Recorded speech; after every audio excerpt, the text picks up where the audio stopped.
Magandang umaga sa ating lahat. Ngayon ay March 29, 2025 at narito ang update ukol sa maging lagay ng panahon sa susunod na 24 oras.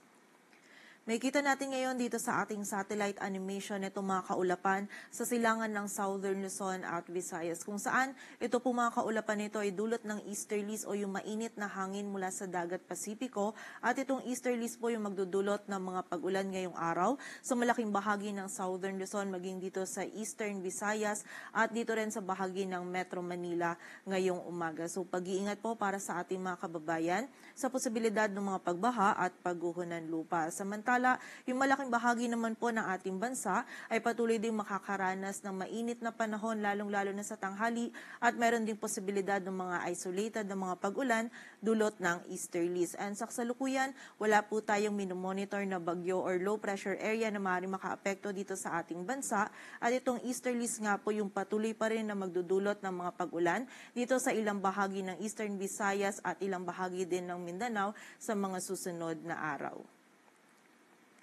At para nga sa maging lagay ng panahon ngayong araw ng Sabado, ang bahagi ng Bicol Region, Mimaropa at Calabarzon ay makakaranas po ng mga kalat-kalat na pag-ulan, pagkidlat at pagkulog na dulot ng easterlies. Ito pong mga pag-ulan nito ay posibleng maging katamtaman at kung minsan ay mga malalakas na pag-ulan na maaari magdulot ng mga pagbaha at pagguho ng lupa. So pag-iingat po para sa ating mga kababayan. And also ngayong umaga, itong area din ng Metro Manila ay magiging maulap din po yung kalangitan at mataas din yung tsansa ng mga pag-ulan, pagkidlat at pagkulog. And by early afternoon naman po is medyo mainit din yung panahon na ating mararanasan at may posibilidad pa rin ng mga biglaang pag-ulan, pagkidlat at pagkulog pagsapit ng hapon at gabi, dulot pa rin po ito ng easterlies. Samantala, itong area naman ng Batanes at Babuyan Islands ay magiging maulap din yung kalangitan na may mga kasamang pag-ulan na dulot naman ng northeasterly wind flow. At yung nalalabing bahagi po ng Luzon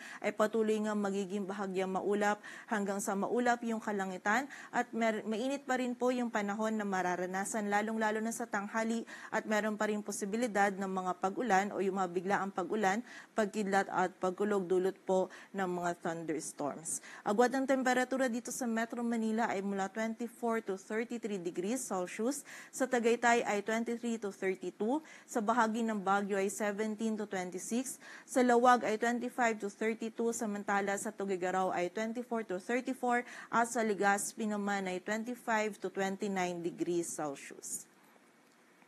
Samantala sa bahagi naman ng Visayas at Mindanao, maging dito din sa area ng Palawan. Ito pong area ng Palawan, maging ang Eastern Visayas ngayong araw ay makakaranas din ng maulap na kalangitan at mga kalat-kalat na pag-ulan, pagkidlat at pagkulog. Dulot pa rin po ito ng easterlies. Samantala yung nalalabing bahagi naman ng Visayas at buong bahagi ng Mindanao ay patuloy po magiging bahagyang maulap hanggang sa maulap yung kalangitan, at meron pa rin posibilidad ng mga biglaang pag-ulan, pagkidlat at pagkulog. And during severe thunderstorms po itong mga pag-ulan nito ay posible pa rin maging katamtaman hanggang sa mga malalakas na pag-ulan na maaring magdulot ng mga pagbaha at pagguho ng lupa. So pag-iingat pa rin po para sa ating mga kababayan. Agwat ng temperatura sa Cebu ay mula 25 to 31 degrees Celsius. Sa bahagi naman ng Iloilo ay 25 to 32. Sa area ng Puerto Princesa ay 26 to 32. Kalayaan Islands ay 25 to 33 degrees Celsius. Sa Tacloban ay 25 to 31. Samantala sa Zamboanga naman ay 25 to 34 degrees Celsius. Sa Cagayan de Oro ay 25 to 32, at sa Davao naman ay 25 to 33 degrees Celsius. Samantala, para naman sa ating heat index or yung damang init, kahapon ng Biyernes, yung highest heat index po na ating naitala ay 48 degrees Celsius dito sa Dagupan City, Pangasinan.